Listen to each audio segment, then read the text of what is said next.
Yeah. Yeah. Hey, everybody. Hey, thanks for joining us. I'm Dr. Gail, and this is Kevin. And thanks, Kevin, for joining us today. And let me see who all is here. Thanks, everybody, for coming. And thanks for my new subscribers. I'm getting some new subscribers, which is wonderful. Thanks for joining us. Hey, Stacy Norton. Hey, Teresa. Hey, White Dragon. Hey, Butterfly Kisses. White Dragon's going through some new stuff, too. Hey, Dream Journey One. Hey, Butterfly Kisses. Hey, Mandy May. Hey, Faye Cole. Hey, Susie 007. And hey, LaPole. Hi, thanks for joining us today. And hey, In-Car. Hey, Spirit Watcher Suzanne. Thanks for coming in and thanks for joining us today. And we're going to be talking to Kevin, he's been on here before. And we've been talking about his Spiritual Consciousness, A Personal Journey by Kevin Briggs. And you can get this on Amazon. And this is about his personal journey with the ETs and his spiritual consciousness. He's also now has a new book that he's co-authored that he is going to show us. Hey, Michelle, thanks for joining us today. So he's going to show us today. I haven't read this book, and this is the first I've known about this book. So we're going to let Kevin talk about that a little bit. So show us that book, Kevin. And look at where he's in. He looks like he's in a spaceship. Yeah, I'm on my way back from the space station. I just popped out to get some groceries. Yes.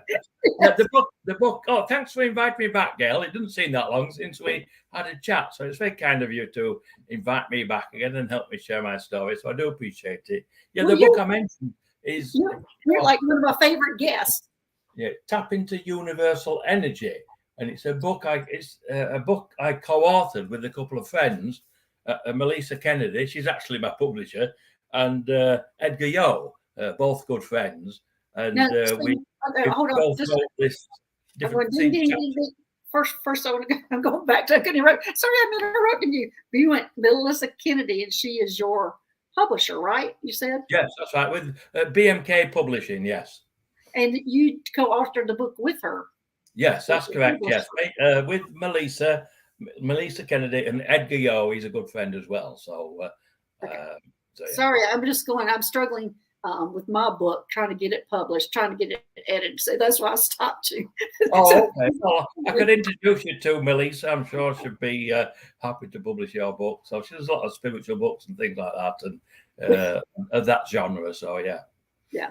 Okay, go ahead. I'm sorry I interrupted you, but as I said, I'm struggling on that area myself. Oh, okay. So I was just mentioning the book because I was on a Zoom yesterday, and a lady on there said that she'd bought this one. I'd forgotten about it, actually.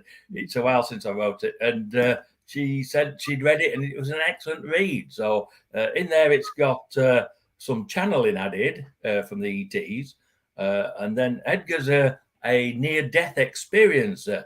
He's had, unfortunately, 6 or 7 near-death experiences. Oh my gosh! I know, it's terrible. And from those, he's still alive now, but he still keeps coming back. Experiences, he met all sorts of higher conscious beings and things. So he's written a couple of things in there as well. And then there's a chapter in there. I think I mentioned it last time I was on the show about the experience my brother had with the butterflies. I can reiterate it again for those that weren't watching last time. It's quite an interesting story. Yeah. Well, so we'll want you to read it. So the book is about different people's experiences with ETs, right? Is that yes, that's correct. Yes, okay. Yes. So is it how many people or a collection of people is in that book? Do you know?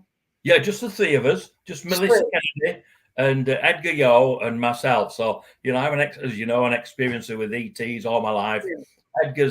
He's an ex-military man, ex-Navy, and he's got some fascinating stories with his near-death experiences, meeting the higher conscious beings. And then Melissa, she's an experiencer as well. She used to have a show in Tampa once a week. In fact, the 3 of us did. Melissa, Edgar, and myself. Every Friday, we had an hour TV show on a local Tampa TV station.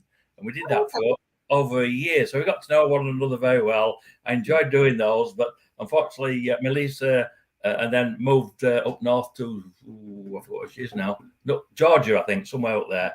And so the TV show stopped. But it was a good year. So the TV show has stopped because I was getting ready to say there's a lot of people in the chat that are in Florida. So that TV show's gone, right? Yes, it's not there now. In fact, I think there's some episodes on my website. If you go into kevinjbriggs.com and then click on events and media, there's some of the shows on. In fact, Rebecca Hardcastle-Wright, she was on the show as well at one point. Yes, she was interviewed by Melissa on the show. So yeah, I've actually had her on the show here too. Oh, you did? Oh, okay. So it's like one big family, isn't it? We're all going around talking about the eating and things and making it more normal, really. I think that's the key. Well, that's what this whole channel is about, is trying to normalize people's ET experiences and be able to open people up and talk about it and not think that they're crazy like most people tell them they are, or that stuck in their mind and they keep warning about it. So trying to make this a comfortable place for people to talk about it, to normalize those experiences.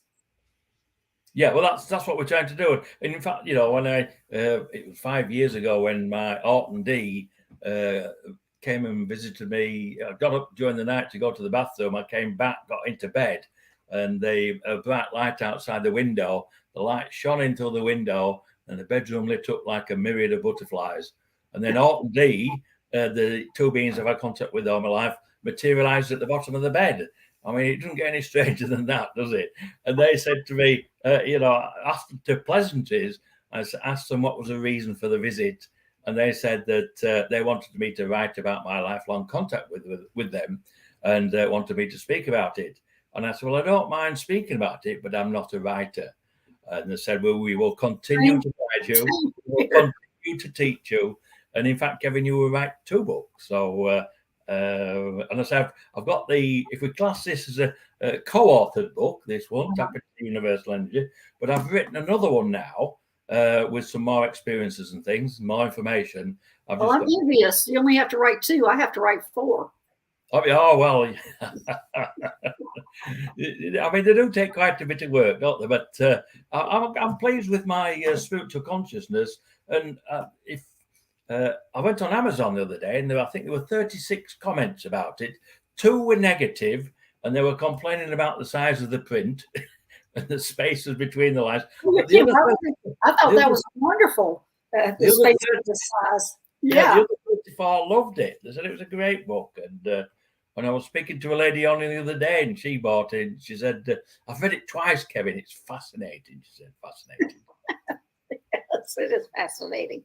So what's the next book going to be on that you're going to write, or that you're in the process of writing? Well, it's similar things. I'm talking about higher conscious beings, deceased family members, and how we contact with them and how they contact us, and just an expansion of and some channeling. I'm going to put some channel in there that I've done, and I've got permission from the people that were involved with that to put their names in the book as validation that we did it and things like that. So that's good. So just really building on the platform I've already got, really. Yeah. Okay, good. Mine, actually, my first book is about my missions that I went on. And then I'm going to be going backtracking and start from the beginning, how I got to going on missions. So right. Okay. Well, the Zoom I did the other day, there was one of the questions from there was a group audience there that were live, and he asked, do you know anything about the galactic schools where people are taken to be taught? And I thought of you then. I said, I know, because I've had a lot of schooling up there. No, I haven't had any experience of that, but you have, and that's the key. We all have different experiences, and then we can share them. So in fact, my most recent experience on that is when Barbara Lamb was regressing me back, and I was a teenager, like 16, and I walked in and I kept hearing the song over and over and over again, and it turned out it was my roommate who was singing that song, and she was an ant human hybrid, and we had become close friends, and we were like and it showed different levels, like the spaceships, like ladders, and it was like you went, this is where we were learning communication on that spaceship, and then we went to this one, then we went to this one, then we went to this one, and it was pretty amazing. I felt like it was ET college. Yeah, so you had to graduate through each level. Yeah, and she and I stayed together a lot because we were really close, and I really liked her, and but anyway, that was my most recent for seeing myself being taught by them, is going to I thought it felt like it was ET college, and we were being specially trained for specific things at that time. It wasn't like general education when we were learning how to walk through walls and move things telepathically. This was more specific, a more specific education, which was great. That's fascinating. And I am aware of it because I've heard other people talk about that as well. So I haven't had those experiences myself, but my education, as you know, has been progressive from being a childhood right up until this present day. And but the education itself was done by giving me experiences, shared experiences, and then downloads of information about the quantum unified field theory, the theory of everything. And the thread throughout all of that is consciousness itself. So that's the key. That's the way I've been educated. And I had a leading scientist phone me or contact me, and we had a Zoom call for a couple of hours. And he'd been working in the field of consciousness for 40 years. And we had a fascinating conversation, because he had done all the theoretical side with all the equations and everything, and I'd got the practical sides of the actually using consciousness for communication, for travel, for healing, for education, for creation and co-creation. So I was able to have a conversation with him, and in fact we had a follow-up conversation for another couple of hours. So that in itself shows that I've been educated by the ETs, by having the experiences. So yeah. So I was quite pleased with that, and I think that's I had another conversation with another leading scientist as well, and she wanted to know what my experiences was with the ETs, and again we had a couple of hours of conversation about science and ETs and things like that. So yeah. So I think it's quite cool, really, because I'm just it is. That's no guy, you know. I can talk about these things. Yeah. Yeah. So, what are your latest experiences? Since the last time you were on, we were still talking about your experiences in your book, but I know you've had some experiences with the ETs since then, and that are not in your book. So what is new going on with you these days? Okay, well, I think I covered last time that they wanted to know if we had a protocol to receive the ETs, and I'd contacted our government, the UN, on a couple of occasions, which I was asked to do. And then just recently, they asked me to. They wanted a protocol to receive them to be written. So we now, by the citizens of Earth, so we now have a protocol to receive our ET star families, and it's very basic. It's just all they requested was that they were. Guaranteed the safety on approach to the planet while flying in our atmosphere, both the craft and the occupants, and at any landing at a predetermined date, time, and place, that they will be protected. Everybody's going to ask you, when is that? Because I get that question all the time. Okay, well, we haven't. They did give me a date a few years ago, but the reason why it didn't happen was, I suspect, we didn't have a protocol in place to receive them. So really, it's the progression of the work that I've been doing. So I've written it out, and Kathleen Marden signed it. My wife signed it and witnessed it. Melanie Barton and Denise Stoner. So we've now got it signed, witnessed, and 3 people have ratified it. So it's just a simple document outlining those things that they are requesting. Now, I don't know how we can actually do that at the moment as individuals, but they did tell me now that the reveal, what they call when they reveal themselves globally, will come from a request from the citizens of Earth. Well, we, the citizens of Earth, have drawn up this protocol, a peaceful protocol, to receive them. So now it's really in our consciousness. When they ask me to do it, it comes into my consciousness, and now I share it with others.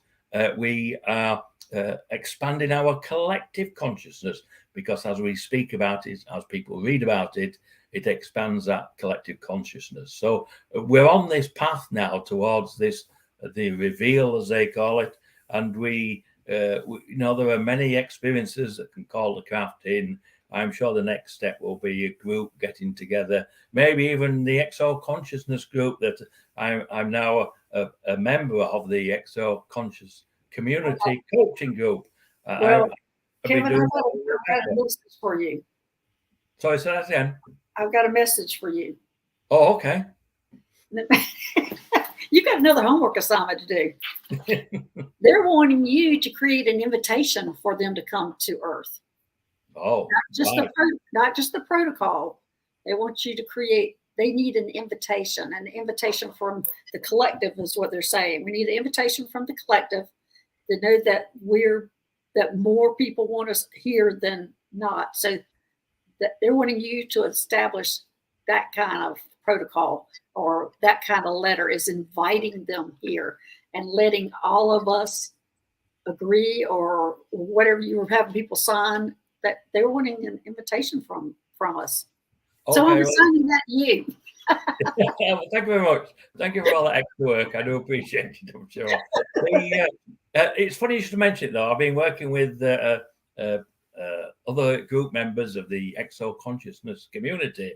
We're looking at another document at the moment. So perhaps we can incorporate that within this and move forward with that. So as I say, the invitation's got to come from the citizens of Earth. And who better than the Exo Conscious community, really, I suppose. But there are many experiences. There are many people that are the leaders of all the different groups that we have. And they've been working at this for 10, 20, sometimes 30 years.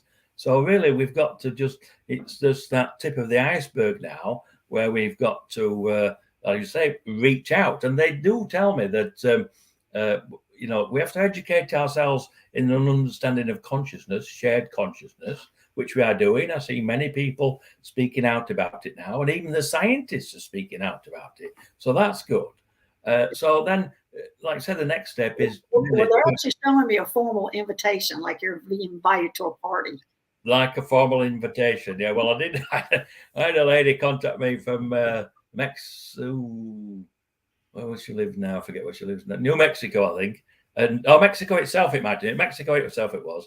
And she has contact with the angelic realms, with Archangel Uriel, Archangel Michael, and Abraham.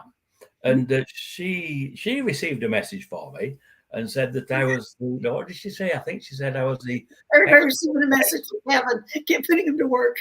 I think she said I was an extraterrestrial. She was told I was an extraterrestrial emissary. So I thought that was good. I mean, I do know her name's Susan, and Susan Beautiful Bald Eagle. It's a beautiful name, is that? And she has contacted me in the past. But it shows that, the angelic realm are helping, they're assisting with, it's not just our 3-dimensional level and the 5th dimensionals of the ETs. It's the higher levels of consciousness as well, all the way up to the angelic realms and probably source energy itself, So, but we have to do the work. They're not going to do it for us. We have to do it. Right. So, right, exactly. We have to do the work. But I just think that's funny how they're wanting a formal invitation, because they're saying that's the missing thing, is that we're not going to get the formal invitation from the government. It has to come from the people. Is what they're telling me. Well, that's very similar to what they told me. They said that they've reached out to the government, and the government are not prepared to meet with them yet. Although I suspect they already are having meetings with our government. No, they've been having meetings for years about this, and they're like, "Oh no, we're not ready yet. We're not ready yet. We're not ready," kind of thing. So that's why I think they're telling me it has to come from the people, an invitation for the people and the collective. They're calling us the collective. Exactly the same, different words, just using it's got to come from a request from the citizens of Earth. So that's what they're telling you, and that's the words that they use when they told me. So, but I wasn't expecting it to be me. I was expecting it to be a collective of people, a group that get together. And because like I said, there's many people with I know within Rebecca's Exo Consciousness community, there are people with all sorts of abilities. They're just amazing, really. Well, they're showing me more than just that group. They're showing me more groups that get together, like this group here. They're showing me more groups than that group that's going to be signing this, or you can create a lot of invitations and have people sign it. Or Okay, that would make sense. Yes, I think it's a huge step for humanity. So it has to come from many sources, many people. I would say, I suppose a bit like how politicians do today. They'll draft up a bill or something, then everybody signs it because they support it. So probably something along a similar line to that, really. Yeah. Well, I'm glad they gave me that information, but I'm sorry they addressed you with the task. Actually, I'm glad they didn't give it to me. You're the perfect person to do it. Yeah. Oh, thank you. Thank you. All right. Well, let's go into, now that we got that information, let's go ahead and talk about your new experiences. What is going on? What's the latest that happened to you? Well, the latest. Oh, that's good. Hold on just a minute. White Dragon saying, making an internet signable document. And okay, yeah, like a DocuSign. Yeah, that's a yeah. I'd have to get some technical assistance with that because I'm a bit of a technophobe. I would too. But yeah, I'm sure that could be possible. There's many people out there who have all these skills and abilities. Well, so, we planted the seed right now, so this is brand new information that everybody's hearing, including Kevin and me. So we'll have to think about it and see how we can put it into action. But it makes perfect sense, though. Makes perfect sense. Yes, it does, without a doubt. So, but yeah, recent experiences. I've been receiving a lot of information and about healings, which is quite interesting and fascinating because I was invited at the last minute to a Zoom meeting, and when I read the email, it'd come in, and I think the Zoom had already started.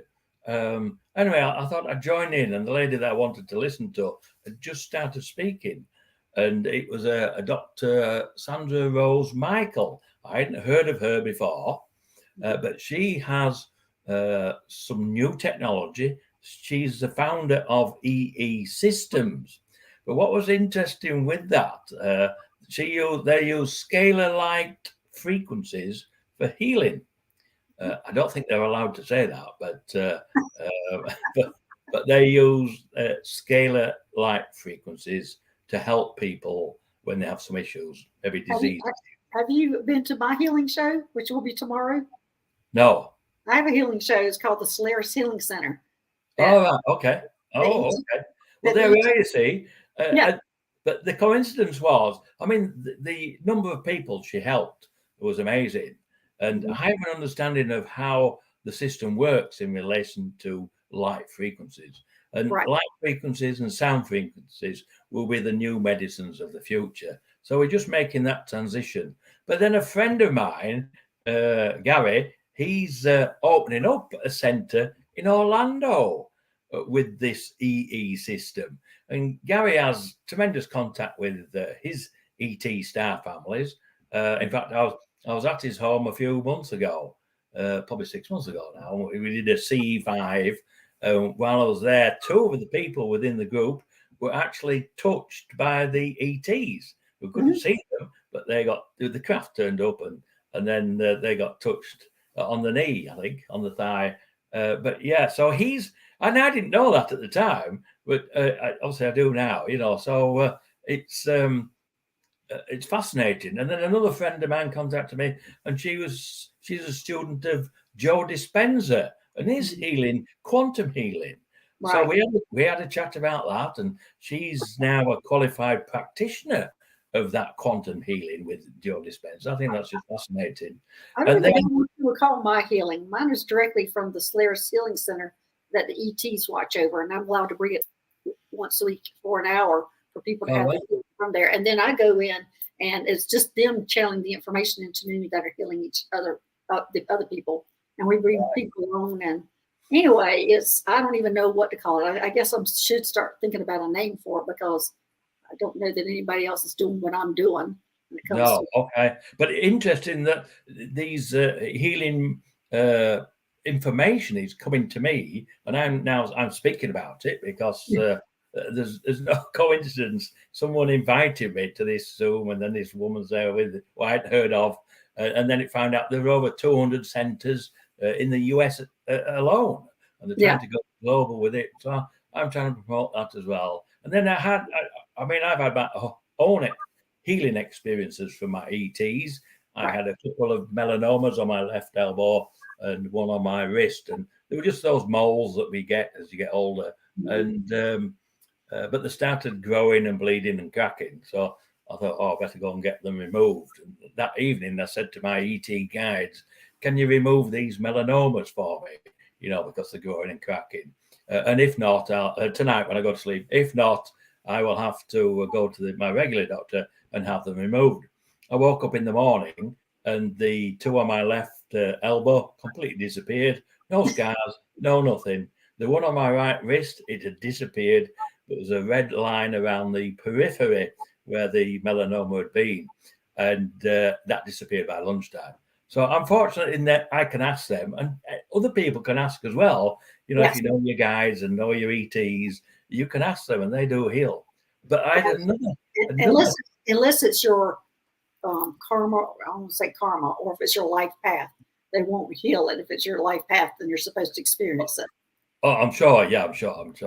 I think probably for me, it's another educational thing in relation to asking, requesting, and then I can share that with others that I've had that experience. I should have taken some photographs of them before I asked. I never thought about that. You never think of. I don't ever think about that either. Taking photographs, because I had a macabre outside of my bedroom for about an hour one night, and I never thought about taking a picture of that thing. No, it's an afterthought, isn't it? So. But I've had another healing within the family. I just recently, well, probably about 6-7 weeks ago now, I have 2 German Shepherds, and one has just passed, and he was 11, and he'd been fit all his life, and he collapsed one day. We took him to the vets, and there was nothing we could do for him, so we had to unfortunately have him put down. But then my other dog, she's 11 as well, and she's had all sorts of things wrong with her all her life, backwards and forwards to the vets, you know. And she had cancer last year, and then they had it removed, and she was fine. She made a great recovery, and then she had to go for a 6-monthly check to make sure it hadn't come back or anything. Anyway, she went for this 6-month check, and there was another growth there. So I took some X-rays, and then the vet suggested that we go for an ultrasound so we can actually define the areas of the tumor, how big it is. It was in a similar position, and so we booked for this ultrasound, and it was about 3 or 4 weeks before we got the appointment. So in the meantime, I asked my ET guides if they would heal her, or at least keep the tumor small or reduce it in size. I explained we were going to the ultrasound and whatever date it was. And after my other dog died, we brought Cassie into our bedroom when we went to bed at night, because they used to both sleep outside the bedroom in the corridor together. But obviously she was on her own now. So we took her bed into the bedroom and put it down on the floor there for her. And then we went to the vets. We took her, and the vet said, right, it'll be about a 2-hour process. If you go and get some lunch, when we come back, we'll have it all finished and have the results. So Sandy and I went for some lunch, came back, and she said, I've got some good news. I said, oh, what's that? She said, the tumor's disappeared. There's no sign of it whatsoever. And she said, I don't know why. I haven't seen this before. And she had all the X-rays and all the other stuff that they'd done, and all the records. In your mind, I saw it on my body. Yeah. But I didn't tell her. I didn't say, I asked my ET guides that they would heal her. I'm so glad that happened to you, because my German Shepherd, which his name is Moon, passed 2 years ago, and that's what my channel was named after, Skywalking with Moon, because she and I astral traveled together, and we'd go up and sit out there and look at the stars and the moons. And anyway, she passed, and she died of cancer, and she was only 8. I was devastated. Yeah, you are. Yeah. And I'm still not over it. Anyway, she had a more important job on the other side. She turned out to be my pilot. Wow. And and she's a shapeshifter. She's with me all the time now. Sorry. That's okay. No, we're attached to them. I mean, they're, like I said, they're part of the family. But there's a little bit more to the story. My wife actually asked the ET guides to heal her as well. Your wife did. Okay. My wife did. So I think that, and I didn't know that until we came back. And then one between that period of waiting to go for the appointment, Sandy got up first in the morning, and Cassie wasn't in the bedroom, and she walked out of the bedroom, went into the living room, and Cassie was sat on her other bed in the living room. Now, either she opened the door and closed it behind her, and then went and sat on her bed, or I suspect that's when the ETs took her, healed her, and then put her back on the bed in the living room. So yeah. So when the ETs visit, does she freak out? Oh, the dog or my wife?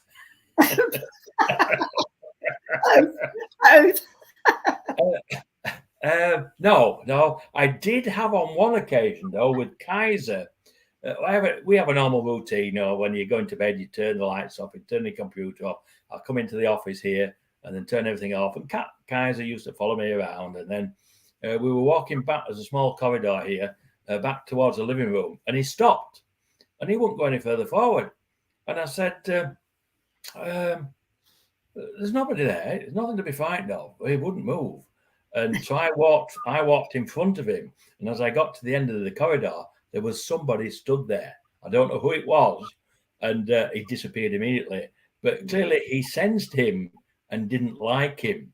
They've both seen ETs before. Right. They woke me up one morning about 3:00 in the morning, barking. And if you've got dogs, you know when it's a bark to attract your attention, or a defensive bark or whatever, or a warning bark. And it was like that. So I got up. I live out in the country, so I put all the lights on outside because I'm not a brave person really. And I waited a couple of minutes. Then I went outside with my dogs. As I opened the door and went down into the porch area, there was 7 or 8 greys walking across the front paddock towards the front door. And I wasn't too perturbed by it. And the dogs saw them, but I thought, I better bring the dogs in. I don't want them running up to them and frightening them or even biting them. I don't know. I mean, they weren't vicious or anything, but an unusual sight. So I went into the house and with the dogs, and I shut the door behind me. And I thought, what shall I do? I thought, I'll just stand here and see what happens. Then the door started opening on its own, and it got to about 8 to 10 inches. And then I woke up in bed. So I thought it was a dream. That was in the morning. I woke up. So I thought it was a dream.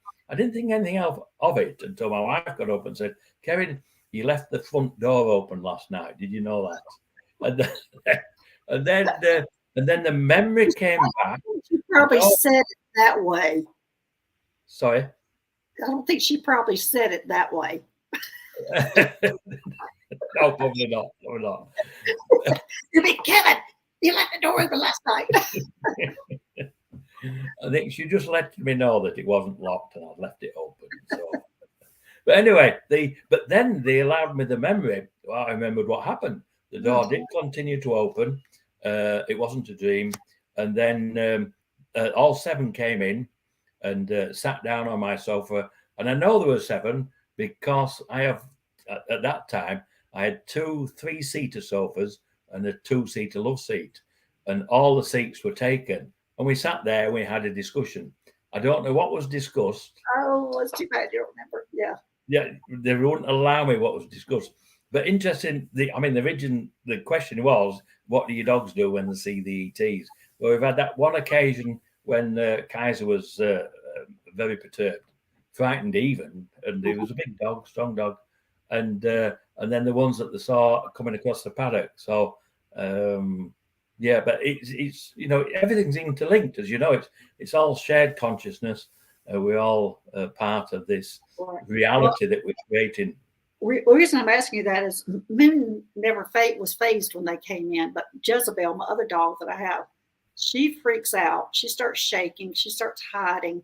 And I know it's new ETs that are coming in when she's like that because the originals or the older ones that have been here, she doesn't. But I asked them, please calm her down when you come here so she's not freaking out and shaking. And I mean, she wakes me up, she's so freaked out. And so I said, but I want to know when they're around. Just let me know. So now she comes in and wakes me up, but she's not shaking and freaking out now. So they did listen to me, and they have taken care of that. Well, that's good. Yeah. I mean, they're open to many requests. We just have to ask them. That's the key. I always equate it to, especially when I was growing up, you know, if you needed some help with something, you'd have your extended family, your grandparents, your aunts and uncles or whatever, or brothers and sisters if you have them. And well, I extend it further than that. I extend it to my extended ET star families, and I can ask them for help. So and I've done that all my life anyway. So it's just really a part of who I am. It's just a larger extended galactic family, really. Right. Well, I mean, yeah, because like I have my family. My father's the one that started introducing me to all the ETs. He was the one that made me not afraid to meeting them. So he was the first one. Well, he was the first one. Then my angel Gloria showed up, so I met her next. Right. Okay. Then I started meeting all the ETs, and so I have all my layers of people out there. So you have direct contact with the angelic realm as well, then? Yes, and also the masters. I have direct contact with the masters. Really? Wow. Yeah. Yeah, I do. I have a great team of people out there, and their energy is definitely different on which level I'm talking to or needing help with. So yeah, I have all of them. Yeah, I'm aware of that. When I contact or speak with Ra, the lead counsel of the Council of Eight, he's Anunnaki. If he comes through me, the energy that when he's a ninth dimensional being, and his energy is absolutely tremendous. In fact, there's a YouTube video of me channeling Ra, and I think if you're interested in watching it, it's I think I think it's 29th of September, 2019, Miami, and put my name in, and it comes up. Those are the key words. Just so put your name in. 29th of September, 2019, Miami, Kevin Briggs, and it should come up, I think. I could check it now, but I'm obviously talking to you, so I can't do it. I forgot my trainer told on that one, Kevin. So that's you're channeling. And do you know what was that on a channel or YouTube, or do you know who's? That's on YouTube, but I think it's on my website as well. If I recall, if you go on to kevinjbriggs.com, go on to events and media and scroll down. I think it's the last one of the interviews or YouTubes I've put up there. So I think it's on there as well. So, but I only checked a few months ago, and it's still out there on YouTube. So yeah. Yeah, which YouTube channel is that on? Oh, I don't know. I just go. I just go onto YouTube. Yeah, well, they put Susie. Yeah, Susie's got your website up right there. Susie's got your website up. So, okay. Anyway, how I met you was I saw you in the Jeff Mara show, and that's how I contacted you when I saw your interview there. So if anybody has seen this interview, you ought to see that on the Jeff Mara show. And that's that was excellent. Was that he contacted me and asked me if I'd be a guest on his show, and there were 26,000 people watched it. 26,000. I mean, people are interested in the subject now. They want information, and I'm just surprised at the interest. You know, it's just escalating, really. Yeah. So, all right. So, Kevin, you have some more information before we start taking some questions from the audience? Do you want me to recap the story in the Tap into Universal Energy about the butterflies? Yes, go ahead. It's a fascinating tale because it's an example of using consciousness for communication, which is one of the modalities we can use it for. And I was speaking to my brother, it was last year sometime, I think, and the story's in this book with a picture of my of a butterfly and some other things. I'm not certain whether the ones that landed on my brother are in there or not. I'd have to look at it. But the story goes that I was speaking to him by Zoom, and he lives in Spain. He overlooks the Mediterranean, and he's a retired aircraft engineer, worked all his life, had his own business, very good at what he did, retired, moved down to Spain, and he'd been down there a couple of years. And he said to me, "This is your brother." My brother Michael, yeah. And he said to me, "Oh, Kevin, you should see the beautiful butterflies they have here in Spain," because he moved down from the UK. And he said, "They're absolutely huge." I said, "Well, why don't you go outside onto your balconies, a couple of balconies that look out over the ocean, sea, and ask them to come and land on you?" He said, "They won't do that." Being a nuts and bolts engineer. I said, "Well, why don't you go and try it?" So he indulged me. So I said, "Right, but you have to give it a reason. So you want to ask it to come and land on your hand and say you want to have a look at the beautiful colours on its wings." So he went out on the balcony, and I have it on film. I've got some pictures of it. I might not have it on film. I've got some pictures of it. And so he held his hand out like that, and the butterfly flew past. He asked it to come and land on his hand. He said, "I want to have a look at your beautiful colours on the wings." It flew out of sight. It turned around, it came back, and it landed on his fingers. So he was amazed. I said, "Right, okay, now what you need to do, ask it to go away and come back with a friend, because you want to compare the colours on a friend's wing." So it flew off. It went out of sight. It came back. The original one landed on his fingers, and the second one landed on his forehead. I've got a photograph of that one, I think. And he was fascinated. And I think he had 12 landings that day of butterfly. He'd been there 2 or 3 years. He was just watching them flying backwards and forwards like this. So he had 12 landings of butterflies. So that's an example of consciousness used for communication. And then the following day, or a couple of days after, he said to his wife, "Oh, come on, let's go out onto the balcony and see if we can ask the butterflies to come and land on us." And they went out, and she's got 4 or 5 butterflies landing on her arm. And but that's the connection at a simple level with the plants, the trees, the animals, the insects. But then there are higher levels of consciousness, and we can communicate with the ETs at higher levels of consciousness. So I think it's a good lesson in learning how to speak and communicate to the higher conscious beings. Yeah, and definitely, because that would be part of elementals too, connecting with them, part of Earth. Yeah, the elementals as well. And they say once we realize that, and once we realize we're part of that shared consciousness, then it'll change our perception of who we are and the true nature of reality itself. Okay. All right. Well, let's see what questions we have. Susie, do we have any questions in the chat box? Anybody have any questions for Kevin or me? Okay. Hey, Stacy, Dr. Gail, would it be easier to contact my Palladium family or my Sirius B family? Namaste. Well, yeah, I know one guy from the Pleiades system, Zark. He's a small grey. He's a mathematician and engineer, and he tells me he designs propulsion systems. And he's from the Pleiades system, and he has. I'm learning about the propulsion system. I got to tell you a story about that. Okay, then.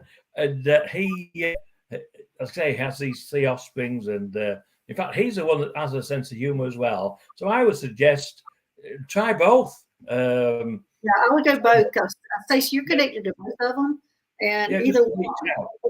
Yeah, either one of them. Yeah, don't limit yourself just to one of them, because both of them are great to contact. But let me tell you really quickly about my story about the propulsion system. I went on the Jeff Morris show, and he was asking me all sorts of questions, and it's when I was channeling, and he asked me about the propulsion system of the spaceship. Well, of course, my ET guys have a sense of humor, and they took me into the room where the propulsion system existed, and they said, they basically went, "Here it is. Look at it. You can't comprehend this," and started laughing at me. And so I had to come out and go, "Well, Jeff, I'm sitting here looking at it. I don't understand it. I'm not an engineer. I'm medical."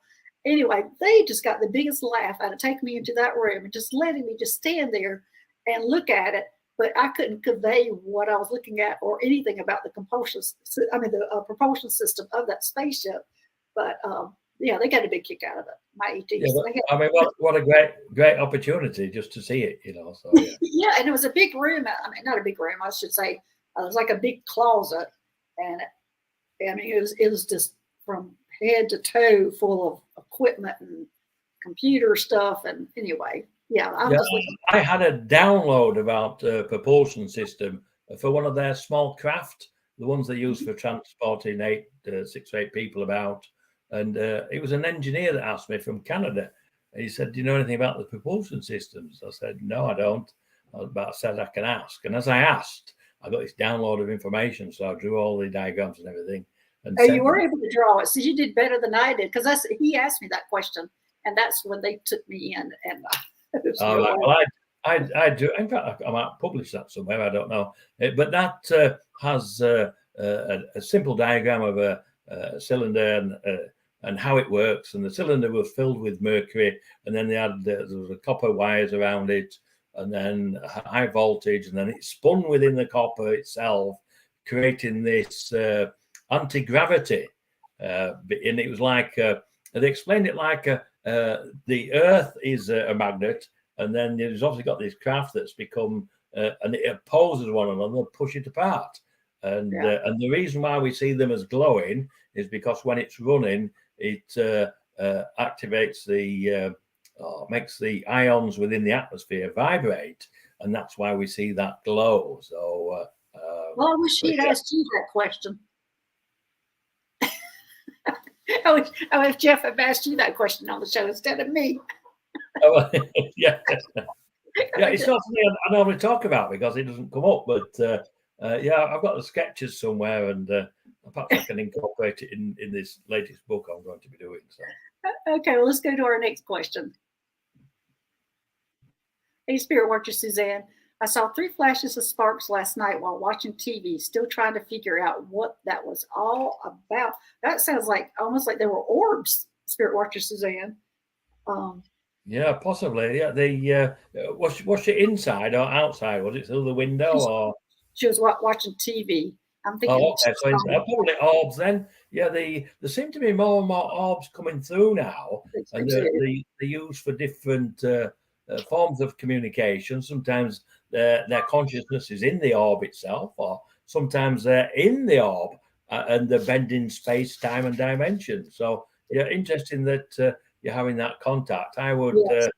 I would have tiny sparks, and that's that's exactly what I'm seeing. Is little orbs that had sparks that were coming in it. You weren't seeing the outside clear part, just the spark part.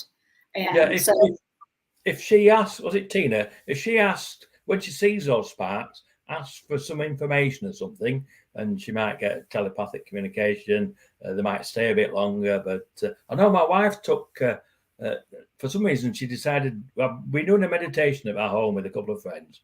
And my wife decided, we'd finished, decided to take some photographs of the living room where we'd been doing the meditation. And so she got the camera and just took 1, 2, 3 photographs in quick succession. And in the middle photograph, there was 4 orbs in the room. We couldn't see them, but they were caught on the camera. And when you zoomed in, there was a little face in each orb. So I suspect it was ETs we've been talking to within the meditation. Well, she's saying now, I thought maybe orbs. I usually only see them in my nightly videos. So yeah, she's very aware that there are orbs around her, and those were orbs. So that'd be great. You see the face in each one. Yeah, to see the face in them is quite interesting. Yeah, so it's. But yeah, I mean, again, just reach out to them, ask them for more information and things. And in fact, I think we've been doing a study on orbs in the Rebecca Castle-Wright's group, the exo-conscious community. We've all been gathering information on the orbs, on the experiences we've had. And I was surprised at how many different types of orbs there are. So yeah. Oh no, there are a lot. I mean, I get a lot of different kinds too that come through here. So, I was talking. I don't know that you know Yvonne. I was talking to Yvonne, and she's got contact with the guys from the Pleiades system.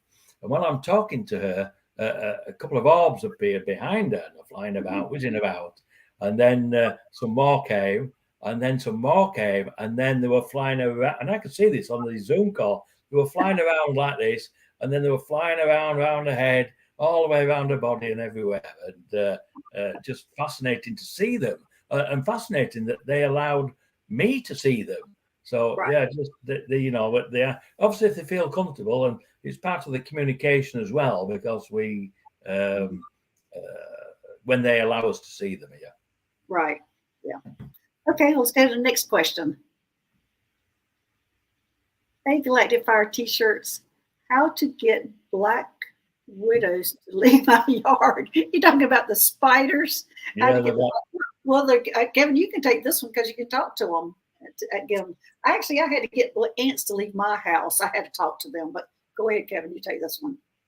Okay. Yes, we get the black widows here, and I know I don't do this. I tend to get my spray out for the black widows, but we can ask them to leave. I know my brother had an experience with ants on his kitchen countertop, and he just killed them, like most people do. And I said, well, why don't you talk to them? You can talk to the butterflies. Ask them to not come onto your countertop because where you prepare your food. And if you don't, then I will kill you. Simple as that, really. So he did. And as he said it, they all turned around apart from one and went back to where they came and down the hole. And they didn't come back again. Mine are the same. Mine, I've turned around because I'm going, if y'all keep coming in, I don't have a choice and I don't want to harm you. They left. Yeah, that's a good way of doing it. Yes, I hadn't thought about that. But try that and see if that works. I say it does work with, I know I've done it with, if you've got like a wasp comes in the house and things like that, I'll ask it to leave and open the door and say, look, this is where you need to go. If you don't, I'm going to spray you because, you do sting, and they generally oblige you, So, so talk to them, communicate, practice. That's the key, practicing with that communication, consciousness as a communication. But like I say, the fear stops you from doing that. That's probably why I'm fearful of the little spiders. Was she saying yes? I'm not sure what she's saying. Yes, she might have asked them to leave, but she's also saying, I don't like spraying them. Like I don't either. I'm having trouble pulling weeds out of my garden because last year when I pulled a weed out, it yelled at me. So Wow. I was like, whoa, I stepped back and going, I think about that. What do I do now? Yeah, I do think about that. But we have to live in this reality. And, it's we have to use the skills and abilities we have. And then maybe, there's always another solution. But we don't want to be bitten by these black widows because they can give you a nasty bite. I must admit, I haven't had a problem with them lately. Perhaps they've got the message now and they don't come. They tended to congregate by my pool equipment. And because I go in there to clean the pool equipment and stuff and the filter, and they'd be there. But I haven't seen them for a while. So perhaps they've got the message. Well, she's also saying vinegar works well also. So, that's a whole lot better. But anyway, all right, well, let's go to the next question. Hey, White Dragon, Kevin, ever met a reptilian? Yes, just one. And it's an interesting story because I was actually traveling outside of my physical body and I was coming back. And as I was coming between the Earth and the Moon, I materialized on a small craft, which was flown by two small greys, and they were transporting minerals from the Earth to the Moon. As I materialized in their cockpit, but not dissimilar from this cockpit I'm in now, and they looked back from the seats and said telepathically to one another, "What's he doing here?" And I realized I shouldn't be there. So I apologized and I left. I continued my journey, went back into my body. I woke up, and when I woke up, there was a tall grey there. And he warned me not to interfere.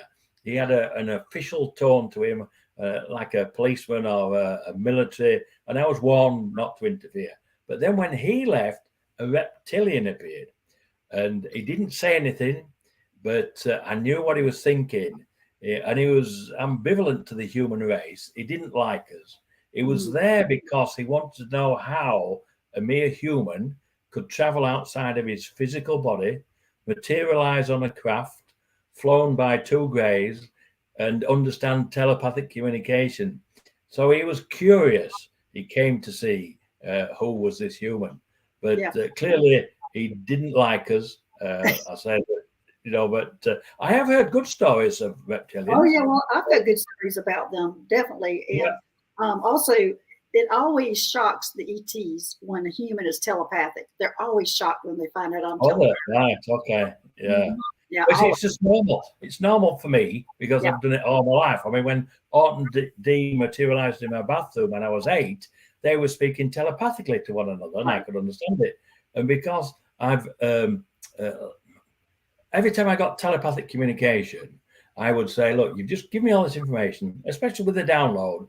I'll say, can you show me a craft to confirm the information's come from you and it's not my own imagination? And a craft would appear immediately. So that would be the confirmation and on one occasion, I had 7 craft appear. And my wife witnessed it as well. That was on a download about the quantum unified field theory. And then on another one, I had a download about the theory of everything. I asked for, can you show me a craft for this telepathic download of information? And a craft appeared immediately and flashed 1, 2, 3 times. So that was good enough. And then sometimes when they wake me up in the middle of the night, I'll look at the clock and it'll be 1, 1, 1 or 2, 2, 2. And then they'll give me a telepathic information. I would get up, I would go into the bathroom and say, look, you've just given me this telepathic information. I need confirmation it's come from you. And I can see a street light from my bathroom. I said, can you turn that street light off as confirmation? And the street light goes off immediately. And similar, vice versa. I've been walking up in the morning when it's daylight and given telepathic communication. I've gone into the bathroom.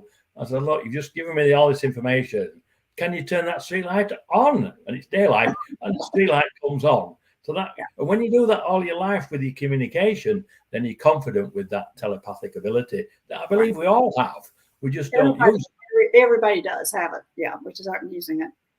And well, I can't say everybody is. A lot, I would say a good portion of the people that are here in the chat are telepathic. Yeah, because they are here. And a part of my communication or having the show is not exactly what I'm saying, is what they're hearing also. And I was told that from the beginning. They just need to hear my voice, and a lot of it, messages are being spoken telepathically. But anyway, let's get our next question. Hey, Lulu, question for the guest. Is Earth the only place where we forget our past lives? Well, that's a very good question, and I can't answer it. I don't know. I've never delved into that area at all. I remember some of my past lives. I remember 2 of them specifically because they were violent deaths. One, I was a Knights Templar fighting at the Battle of Agincourt, and they just developed a new arrowhead, new technology of the time it was, and the arrow pierced my armor and went straight into my heart, and I died on the battlefield. And another one, I was a royalist in the French Revolution, 1789, 14-year-old boy, and the whole family was captured, and I was taken to the Bastille where I had my head chopped off. So I remember those probably because they were violent, and I looked into those when I was a child because I had the memories of them. I could go into that and watch what was happening. And then the previous one, it was in Egypt. I was in the Temple of Karnak, I think it was, and the 7 sisters lived in this temple. They had a chamber there, and I was the only person that was allowed to go in there, and I conveyed the information from the 7 sisters to the rulers at the time. And it was quite funny because I watched a documentary quite a few years ago now, and it was on about this temple, and it showed you all these large pillars, and they called it the Avenue of Pillars. And I recognize it. I've been down there. I know where that goes. There's a chamber down there. That's where the 7 sisters used to live. So yeah. So those are the 3 that I remember. So yeah, a very good question. But I can't. Yeah, I was going to say, Lulu, I think there are other places that forget, and I think it's the 3D planets. That's what I've been told. I can't confirm that. But I don't think we are the only ones. I think it might be like a 3D or dimensional that do lose their memories, and it might be part of going in this dimension. I have been shown a future incarnation. I think that's unusual. I suspect they've done that because it really reinforces the fact that we are spiritual beings, we are light beings ourselves, experiencing a physical. And so they've shown me their future incarnation. But I intend to stay here a bit longer yet. So I'm enjoying this incarnation. It's very good. Yeah. All right, well, let's take one last question. Okay. Oh, Susie's going. That was it. Okay. All right. Well, this was for entertainment purposes only.